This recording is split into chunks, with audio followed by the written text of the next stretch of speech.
Hatid-hindi ng mga DJ. Narito na! Yeah. Hatid-hindi ng mga music. Give me your attention, baby. Said it again, my heart's emotion. 96.1 Hot FM. Hatid ang radyo.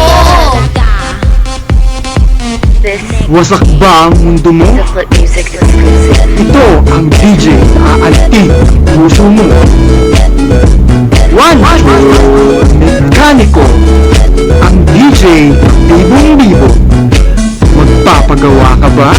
Hey, Pancho.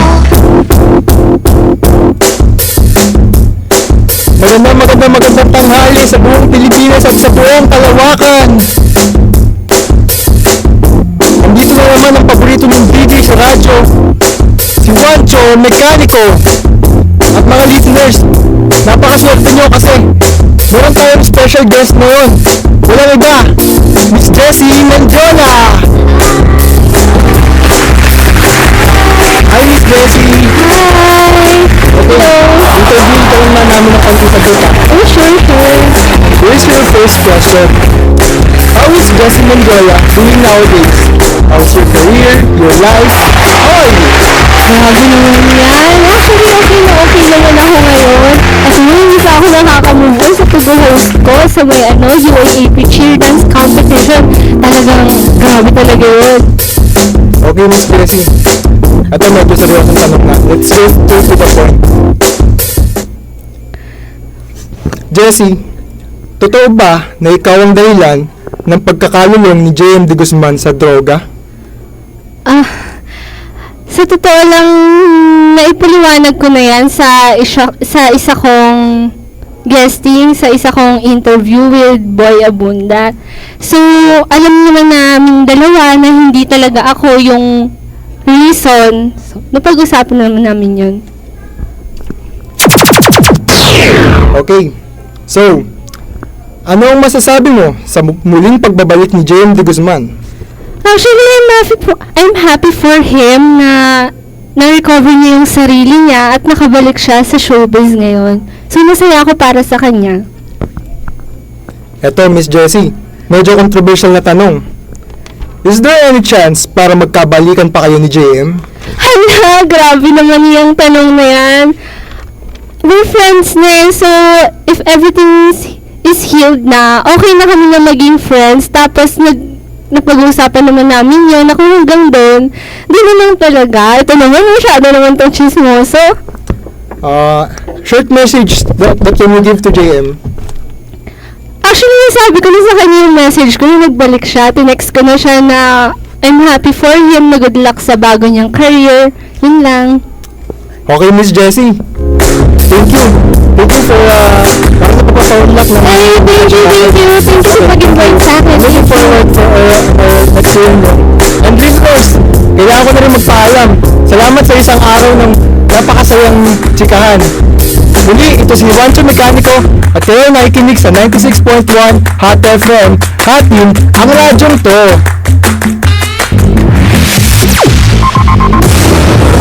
Hot hindi na mga DJ. Hatid-hindi ng mga music. Talk dirty to me. 96.1 Hot FM. Hatid ang radyo.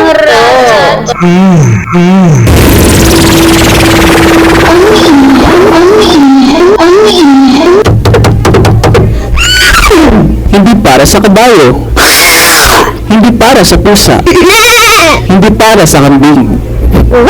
Kundi para sa aso. Who let the dogs out? Pedigree dog food now improved with more vitamins makes your dog healthier. Only choose Pedigree. Hatid-hindi ng mga DJ.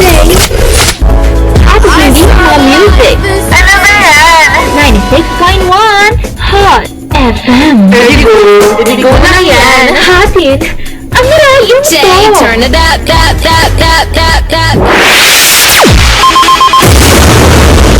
Umaapaw sa akin. lumalagablab ang karisma. Heto na si DJ Sasha. Hi, baby.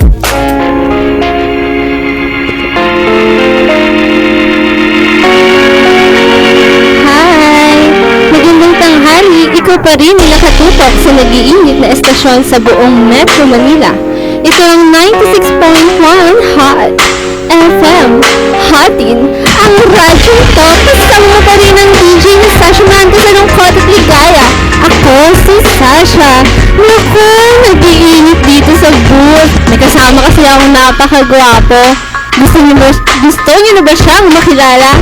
Ito na siya, ang nagbabalik, Mr. JM de Guzman! Hi, DJ Sasha. Sa lahat ng listeners natin ngayon.